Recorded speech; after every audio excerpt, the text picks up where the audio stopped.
নমস্কার বন্ধুরা, আজকের এই ভিডিওর থাম্বনেল এবং শিরোনাম দেখে নিশ্চয়ই বুঝে গেছেন যে আজকের ভিডিওটি কি সম্পর্কে হতে চলেছে। হ্যাঁ, ঠিকই বুঝেছেন।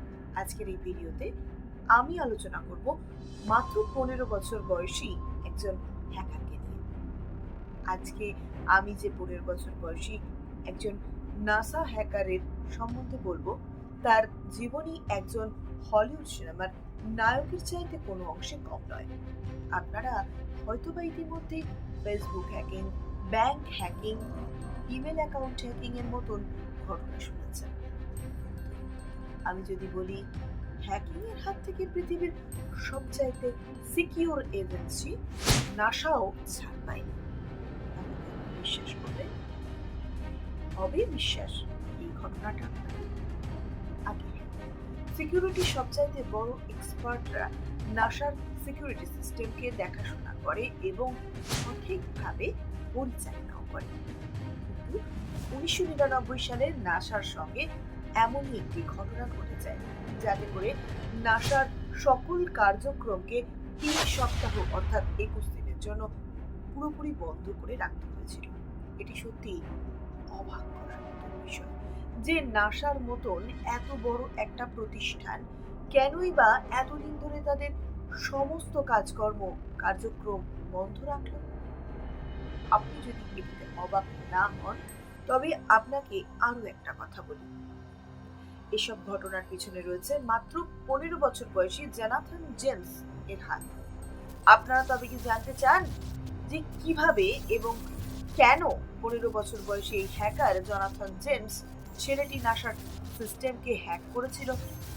জোনাথন জেমস নাসার সিস্টেমকে হ্যাক করার পর তার সঙ্গে ঠিক কি ঘটেছিল, চলুন এই সমস্ত কিছু বিষয় নিয়ে আলোচনা করব আজকের এই ভিডিওতে।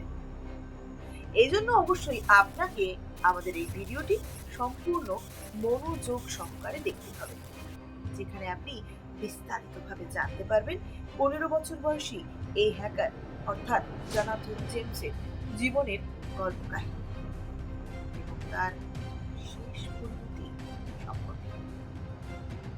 তাহলে চলুন আজকের এই ভিডিওটি এখান থেকে শুরু করা যাক। হয়েছিল কি, যখন আমেরিকাতে সর্বপ্রথম কম্পিউটার এবং ইন্টারনেট ব্যবহার সবে মাত্র শুরু হয়েছিল, সেই সময় অনেক লোক ইন্টারনেট ব্যবহার করার জন্য উঠে পড়ে লেগেছিল। তার সঙ্গে বাচ্চারাও ইন্টারনেটের এই দুনিয়ায় নতুন নতুন কিছু শেখার চেষ্টা করছিল। আর এই সমস্ত বাচ্চাদের মধ্যেই একজন ছিল জোনাথন জেমস। জোনাথন জেমসও কম্পিউটার এবং ইন্টারনেট দুনিয়ায় নতুন কিছু জানার চেষ্টা করছিল। বলা হয় যে এই বাচ্চাটির বুদ্ধি অন্যান্যদের চাইতে অনেকখানি বেশি, তাই তার কম্পিউটারের প্রতি আসক্তির জন্য তার পিতামাতা অনেক বেশি আতঙ্কিত হয়ে থাকত। আর এভাবেই চলতে থাকার ফলে তার পিতামাতা তার থেকে কম্পিউটারকে কেড়ে নেয়, যার ফলে জেমসও বাড়ি থেকে চলে যায়। তবে তার পরবর্তীতে কম্পিউটার ফিরে দেবার শর্তে সে আবার বাড়ি ফিরে আসে। এই জোনাথন জেমস কোড, প্রোগ্রামিং এবং কমান্ড শেখার মাধ্যমে ধীরে ধীরে হ্যাকিং এর দিকে আকৃষ্ট হয় এবং কিছু সময় পর সে হ্যাকিং শুরু করে দেয়। হ্যাকিং এর জগতে সে তার নাম পরিবর্তন করে রেখে দেয় কমরেড এবং নিজের এই নামটি নিয়েই হ্যাকিং দুনিয়ায় সে প্রথমবার পা রাখে। সেই সঙ্গে জোনাথন জেমস হ্যাকিং করার জন্য প্রোগ্রাম বানানো শুরু করে দেয়। জোনাথন জেমস হ্যাকিং এর সফলতা পাওয়ার জন্য প্রথমে কিছু ইনস্টিটিউশন এবং স্কুলের ওয়েবসাইট হ্যাক করার পর সে তার হ্যাকিং এর পরিধি বড় করতে শুরু করে চেয়েছিল। সব থেকে বড় কথা হলো, জোনাথন জেমস হ্যাকিং বাধ্য হয়ে করতো না, বরং সে এটিকে বিনোদনের জন্য করত। সে তার অভিজ্ঞতাকে বড় করবার জন্য সরাসরি নাসার সিস্টেমকে টার্গেট করে। এই কারণে সে এমন প্রোগ্রাম বানাতে শুরু করে যাতে করে সে খুব সহজেই নাসার এই সিস্টেমেই খুব সহজে প্রবেশ করতে পারে। সেক্ষেত্রে জেমসের বেশি সময় কিন্তু লাগেনি। জোনাথন জেমস খুবই অল্প সময়ের মধ্যে এইরকম একটা প্রোগ্রাম বানিয়ে ফেলেছিল। কিন্তু এবার শুধু অপেক্ষায় ছিল সে এই প্রোগ্রামটি পরীক্ষা করার জন্য। এই জন্য সে তার প্রোগ্রামটি একটি স্কুল এবং একটি শপিং মলের সিস্টেমে পরীক্ষা করতে শুরু করে। এখানে তার পরীক্ষা সফলভাবে সম্পন্ন হয়ে যায়, যে কারণে তার আগ্রহ ধীরে ধীরে আরো বাড়তে থাকে। যে প্রোগ্রামটির দ্বারা জোনাথন জেমস সেই স্কুল এবং শপিং মলের কম্পিউটার নিজের থেকে নিয়ন্ত্রণ করতে পারত, এক্ষেত্রে সেই কম্পিউটার থেকে ফাইলগুলো ট্রান্সফার করেও নিতে পারত। পরবর্তীকালে জানা গিয়েছে যে জেমস ওই দুটি কম্পিউটার থেকে কিছু ব্যক্তির গোপন তথ্য বের করে নিয়েছিল। এবার তার প্রোগ্রামিং সঠিক থাকার কারণে সে ধীরে ধীরে নাসার সিস্টেমের দিকে এগিয়ে যেতে থাকে। সে তার প্রোগ্রামটাকে নাসার কম্পিউটার সিস্টেমে ঢুকিয়ে দেয়। জোনাথন জেমসের এই কাজটিকে আপনি নাসার দুর্বলতাও ভাবতে পারেন, আবার তার তীক্ষ্ণ বুদ্ধি বলেও ধরে নিতে পারেন। সেটা যাই হোক, জোনাথন জেমসের প্রোগ্রামটি সঠিকভাবে নাসার সিস্টেমে তখন ইনস্টল হয়েও যায়। এবার সে নাসার মতন এত বড় একটা সিকিউর এজেন্সির ডেটাকে এক্সট্র্যাক্ট করতে পারতো বা নিয়ন্ত্রণ করতে পারতো। বলা হয় যে জোনাথন জেমস শুধুমাত্র নাসার সিস্টেমকে হ্যাক করেই থেমে থাকেনি, বরং জেমস নাসার এই সিস্টেমে ঢুকে কিছু সফটওয়্যারও চুরি করে নিয়েছিল, যেগুলোর মূল্য সে সেই সময়ে $1.7 মিলিয়ন ছিল বলে এমনটাই মনে করা হয়। এছাড়া জেমসের হাতে ছিল ইন্টারন্যাশনাল স্পেস স্টেশনের এমন একটি সোর্স কোড, যেটির সাহায্যে ইন্টারন্যাশনাল স্পেস স্টেশনের টেম্পারেচার, ইমিউনিটি সমস্ত কিছু নিয়ন্ত্রণ করা যেত। কিন্তু জেমস বুঝতেই পারেনি যে সে অজান্তেই অনেক বড় একটি অপরাধ করে ফেলেছে।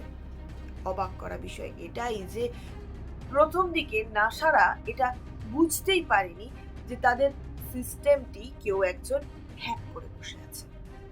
যদিও কিছুদিন পর নাসার একজন এক্সপার্ট নিজের সিস্টেমের কিছুটা পরিবর্তন দেখে, যার ফলে পরবর্তীতে নাসা 21 দিন এই বিষয়টিকে পর্যবেক্ষণ করতে থাকে এবং এটা জানার চেষ্টা করে এই হ্যাকিং এর পেছনে সোর্সটি আসলে কি। এছাড়া তারা এটি বের করার চেষ্টাও করে যে নাসার সিস্টেম থেকে কি কি বিষয় চুরি হয়েছে, কেননা ইতিমধ্যেই কোনো একজন হ্যাকার নাসার সিস্টেমের নিয়ন্ত্রণ নিয়েছিল এবং সেখানে তাদের অনেক গুরুত্বপূর্ণ তথ্য সেই হ্যাকার হাতিয়েও নিতে পারত। যেখানে তারা এই পর্যবেক্ষণটি করার কারণে 21 দিনে তাদের প্রায় $41,000 ক্ষতিও হয়। তারা ভেবেছিল যে সে হয়তোবা নাসাকে বোকা বানাতে সক্ষম হয়েছে, কিন্তু তার এটা জানাই ছিল না যে সে সেখানে বসে থাকা লোকগুলো পৃথিবীর সব থেকে ভালো সাইবার এক্সপার্ট ছিল, যারা আজ নয়তো কাল অবশ্যই এই বিষয়টা ধরে ফেলবে। হ্যাকিং এর নেশায় ডুবে থাকা জেমস 1999 সালের অক্টোবর মাসের দিকে ডিটিআরএ, যা ডিফেন্স থ্রেট রিঅ্যাকশন এজেন্সি এর কম্পিউটারকেও হ্যাক করে ফেলে, যেখানকার 10টির বেশি কম্পিউটারের থেকে মিলিটারিদের অনেক জরুরি তথ্য, মেল এবং সেখানে থাকা কর্মীদের ইউজার নেম এবং পাসওয়ার্ডও চুরি করে ফেলে। যেখানে ডিফেন্স থ্রেট রিঅ্যাকশন এজেন্সি আসলে ইউনাইটেড স্টেটের ডিপার্টমেন্ট অফ ডিফেন্সের একটি সংস্থা, যেটা আমেরিকাকে পরমাণু, জৈবিক, রাসায়নিক এবং বিশেষ কাজের সঙ্গে যুক্ত থাকা দুর্ঘটনা থেকে রক্ষা করে।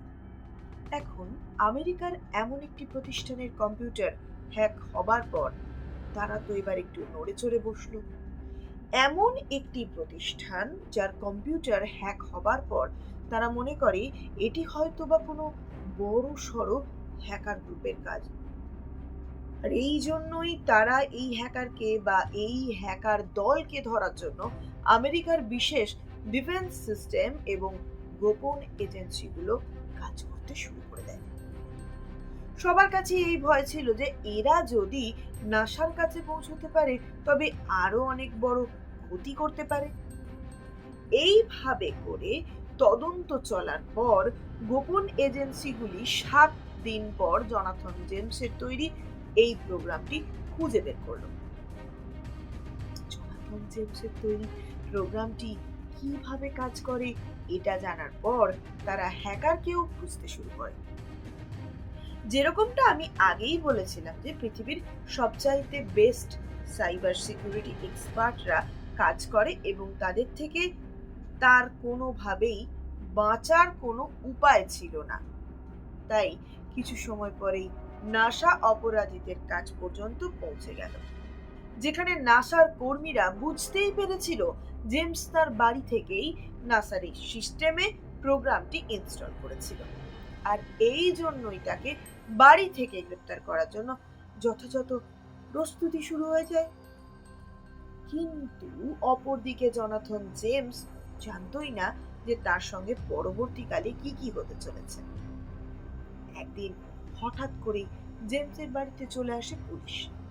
জেমসকে 2000 সালের 26শে জানুয়ারিতে গ্রেপ্তার করা হয় এবং তার বয়স যেহেতু 18 বছরের নিচে ছিল তাই তাকে কোর্ট থেকে 7 মাসের জন্য ফ্লোরিডার ডিটেনশন সেন্টারে রাখার সাজা দেওয়া হয়। এই সঙ্গে তাকে কম্পিউটারের কাছাকাছি আসা কঠোরভাবে নিষিদ্ধ করা হলো, যেহেতু এই সময়ে জেমস নাবালক ছিল এবং এর জন্যই সাজা অনেকটা কমিয়ে দেওয়া হয়েছিল।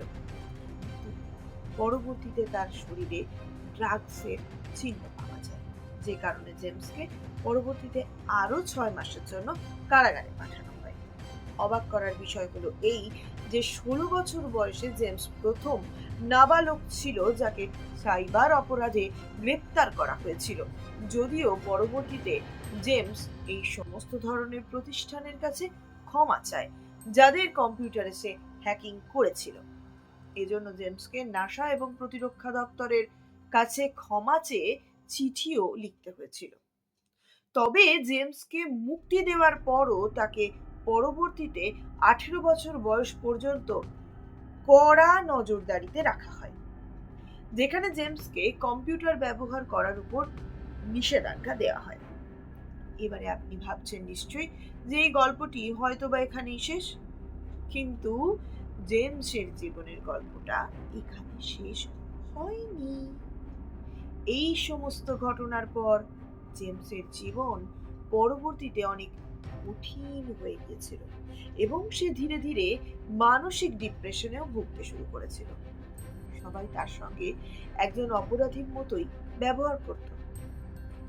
গোপন এজেন্সিগুলো তার উপর সব সময় নজরদারি করত। এর পরবর্তীতে জেমসের জীবনে শুরু হয় পরবর্তী আরো এক বড় ধাক্কা, যেখানে জেমস অপরাধ না করেও দোষী সাব্যস্ত হতে চলেছিল। এই সময় জেমস সব সময় ঘাবড়ে ঘাবড়ে থাকত এবং সে অনেকটা ডিপ্রেশনের শিকারও হয়ে গিয়েছিল। সে সব সময় ভাবতে শুরু করলো অপরাধের কারণে তাকে হয়তোবা আবারও গ্রেপ্তার করে নেওয়া হবে, কিন্তু সে দ্বিতীয়বার আর জেলে যেতে চাইছিল না। দ্বিতীয়বার তার বাড়িতে রেড করার পর পরবর্তী 2 সপ্তাহ পর জানা যায় জনাথন জেমস আত্মহত্যা করেছেন। জেমস তার বাবার পিস্তল দিয়ে নিজেকে গুলি করে আত্মহত্যা করেছেন। মৃত্যুর আগে জেমস 5 পাতার একটি সুইসাইড নোট লিখে গিয়েছিল, যেটি তার বাবা তার মৃত্যুর 1 বছর পর মিডিয়ার সামনে তুলে ধরেছিলেন। সুইসাইড নোটে ঠিক কি ছিল সেটা আমরা এবারে জেনে নেব। সেখানে খানিকটা এইরকম লেখা ছিল, সে আইন ব্যবস্থার ওপর কোনো ভরসা করে থাকে না। জেমস লিখেছিল, হয়তো আমার এই মেসেজটি জনগণের কাছে অনেক শক্তিশালী বার্তা হয়ে দাঁড়াবে, কিন্তু আমি এই পরিস্থিতি থেকে নিয়ন্ত্রণ হারিয়ে ফেলেছি। আর এর থেকে পরিত্রাণ পাওয়ার জন্য আমার কাছে আর কোনো রাস্তা নেই। এটি কারোর হার কিংবা জেতার সম্পর্ক নয়, বরং এটা আমার হার এবং আমার জেতার সম্পর্ক। যে অপরাধটি আমি নিজে করিনি, অথচ সেই অপরাধে ফাঁসিয়ে কারোর কি লাভ হবে? এখানে তো আমি জিতবো না, বরং হারবো। তার চাইতে আমার মরে যাওয়া অনেক বেশি ভালো। এই ছিল জনাথন জেমসের কাহিনী। তো বন্ধুরা, এটি হলো সবচাইতে অল্প বয়স্ক, যুবক বয়স্ক এবং বুদ্ধিমান একজন হ্যাকারের দুঃখ ভরা করুণ কাহিনী। এটা সত্যি যে জেমস ভুলবশত একটি খারাপ কাজ করে ফেলেছিল, এবং এটাও সত্যি যে জেমসের কাজটা অনেক খারাপ। কিন্তু জেমসের এই কাজটি পৃথিবীর সব থেকে বেশি সিকিউর এজেন্সি, যেখানে অনেক কিছু শিখিয়ে দিয়েছে সেই সমস্ত সিকিউর এজেন্সিগুলোকে, যে তাদেরকে একটা সাধারণ ছেলেও হ্যাক করতে পারে। যেমন জেমস নিজে বলেছিল যে সরকার নিজের কোনো কোম্পানির সুরক্ষার জন্য তেমন কোনো ব্যবস্থা নেয় না। এই কথাটায় সত্যি ভাবার মতন সময় চলে এসেছিল। এক্ষেত্রে সরকারি সিস্টেমগুলিতে সিকিউরিটির ব্যবস্থা অনেকটাই কম ছিল, এবং সেই সব সিস্টেমকে যে কেউ হ্যাক করে নিতে পারার মতন অবস্থা ছিলই। কিন্তু দুর্ভাগ্য এই যে সে একবারও ভেবে দেখেনি যে এই হ্যাকিং এর বিষয়টা তাকে কোন অতল গভীরে নিয়ে যেতে চলেছে, যেখানে জেমসকে শেষমেশ নিজের জীবনই নিজের হাতে শেষ করতে হলো। এই দুঃখভরা কাহিনী থেকে আপনারা সকলে কি শিক্ষা নিলেন অবশ্যই আমাদের কমেন্টে জানাবেন। ধন্যবাদ সকলকে। এরকম নতুন নতুন ভিডিওর আপডেট পেতে আমাদের বেল আইকনটি অবশ্যই প্রেস করে রাখুন, সঙ্গে থাকুন। আবার আসছি পরের একটি এপিসোড নিয়ে।